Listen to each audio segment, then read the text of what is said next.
Siao Afriha. Rawlins Pam no Oko Liberia. Eko ye Brewe, SOCD. Yes, me bo history. Ya na musi yen kan no kurani ye beka. O pese why Ghanaians don't have investors, Ghanaian businesses don't have confidence in any say ofu say cool beba ena na adwuma ye nyina de ani abesiri so ne yaji. Enti onye ska no de kwabrochire no de akoto dan no tim boko. Onye ska no de akosi dan no tim boko. Enu ntina industries egu e wo Ghana. Say o penokratie dia me I don't lie. I'll tell you. Yeah, but the last coup d'etat 81. From that time up until now, you are talking almost 40 years. Good. Into we coup d'etat period ni free wa. Why don't we still have businesses running? It is the system he built. One, he conscientized Ghanaians now only business ideas to take over and control businesses awaji. Na enyuma anu omutro oh sa ukra usa. What maluku so old? Or say we not go sit down making cheaters every day. No, walai. Ignorant people who did not know how to think and create businesses. They took over. Ya bomba kombala for ma naked. Ya bomba hemu ma. Omu su amre bi omu ko hwie adwunso gu soja ni bi hu. Tinu oma mini wa pa kosrent so. So, tinu oma mini wa mtu omba omu ye oma de papa. Na me bo history pa o. Akofa semaba. So, enti system na o build the yano. Ahoya RT Briscoe. Me na mato Kumasi property. Na awira hu se me wom ni se. Enkofo no a oji RT Briscoe company ndi ma wo mu no. RT Briscoe was so many properties and confirm they don't even know where it is. Ufi say daughter of a murderer, sit down. Now when you heard that, what is the first thing that came in your mind? Let's just be honest, okay? Now the first thing is that wasn't honorable. It shouldn't have come from anybody's mouth. But let's not play sentiments. Let's not let only sentiments and emotions rule our thinking. Zeneta was first of all enabling someone to bastardize another dead man, someone's father.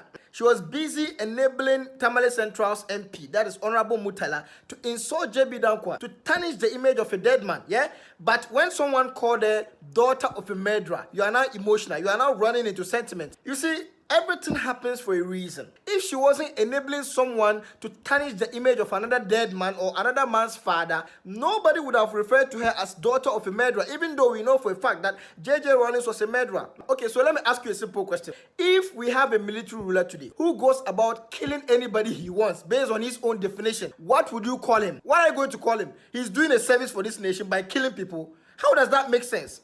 JJ Rawlins was a murderer. He murdered people who did not align with his thinking. He murdered people who did not align with his philosophy. And that is a fact. Going into the 2020 election, there was nowhere that Adodakwe Akufo-Addo said that if anybody stands in the way of the military, they should shoot him. All right?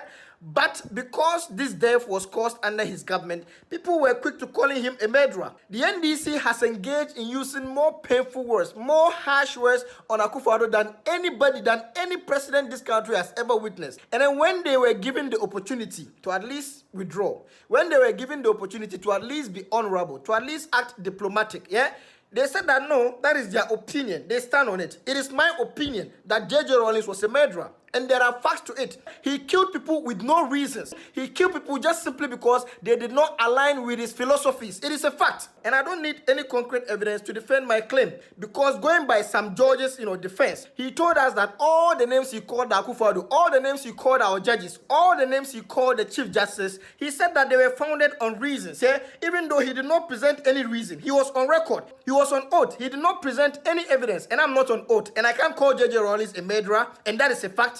Stop emotionalizing these things. This council of law or whatever who came and said they want to find that person. What are you going to do with that person? You can't do focal. You cannot do focal. And nobody should come and apologize for that rhetoric. Nobody should come and apologize, even though it is not honorable, but it is not untrue. We are in a democracy and everybody is entitled to their decisions. They are entitled to their interpretation given whatever they have seen. And so we can interpret that JJ Rawlins was a murderer. Just as some judge said that Akufo-Addo is a criminal and then he's in bed with the judiciary. It's okay. You can call him all names, but JJ Rawlins is a murderer. Let's just call a spade a spade. Let's just leave it there, okay? Nobody's going to apologize for anything. If you live in a glass house, don't throw stones. Senator Rawlins was sitting there confident and happy, promoting Mutala to do whatever he was doing. Now she has been called daughter of a murderer, and then you, the council of law, that's the only thing you have seen, yeah? That's the only part you have heard. They are also representing their thought. Whoever called her daughter of a murderer, he's looking at whatever he has experienced and all the things he has seen to call her daughter of a murderer. That is his opinion, and we are living under a democracy. We are not going to entertain this nonsense of always bringing your emotions first before thinking logically, okay? Because before that person said that, Senator Rawlins was promoting someone to also insult. You know, I've been trying very much to stay away from commenting about whether Bawumia should come back or whether we should give it to Kennedy Agyapong or whoever we want to give it to. I've just been trying to stay away from this conversation, but I think some people need some reminder or some education. Now, first of all, it is not every time you lose a competition or lose an election that you should be bitter. You have to look at the things that you have otherwise gained. Number one, we have sold Bawumia so well, and he has proven to the whole world and Ghanaians that he has the temperament to accept the will of the people. Number two, because of the division and the backstabbing within the MPP party, many people folded their arms and refused to campaign for Bawumia. For that reason, Bawumia had to work with a divided front to the extent that it took some of us to have to come on social media to rescue the campaign of the MPP. You should be very happy that we plugged 38% or whatever percentage that we had. You should be very happy, because if some of us had not even come on social media to campaign, you would have gotten less, and it is not going to be because of Dr. Bawumia. It is going to be because of the unpopular nature of the MPP. Number three, prior to the campaign period, the most unpopular person in this country was Nana Akufo-Addo, at least on paper. And what did you think that did to Bawumia's campaign in the 2024 elections? Number four, Bawumia had to muster courage to carry the MPP, a party that has been in power for 8 years. And we all know the terrain of elections in this country. We all know the tradition of voting in this country. Most people don't have the patience to give you more than 8 years. Most Ghanaians don't have the patience to give anybody more than 8 years. So what do you think Bawumia's chances should have been? I'll just leave it there. If losing one election is the standard of withdrawing a candidate out of the next election, then none of the ex-president of the MPP would have seen the light of day. We've consistently held our guards and kept believing and thinking that MPP is not a tribalistic party, but any attempt to withdraw Bawumia, any attempt to sideline Bawumia will tell us otherwise. Stop comparing Bawumia and Edu Boahin. Edu Boahin did not inherit a party that had been in power for 8 years. Edu Boahin was not going into a campaign where his party has been in power for 8 years. So stop doing that comparison. Do you know what it means to be in power for 8 years and still expect the people to see you as their best option? Do you know what it means? In fact, Bawumia saved your party. Bawumia saved the MPP. It would have collapsed. We all know that soon the NDC is going to run into leadership crisis. They are going to run into flag bearership crisis, and we'll be fools to be in the same position as them,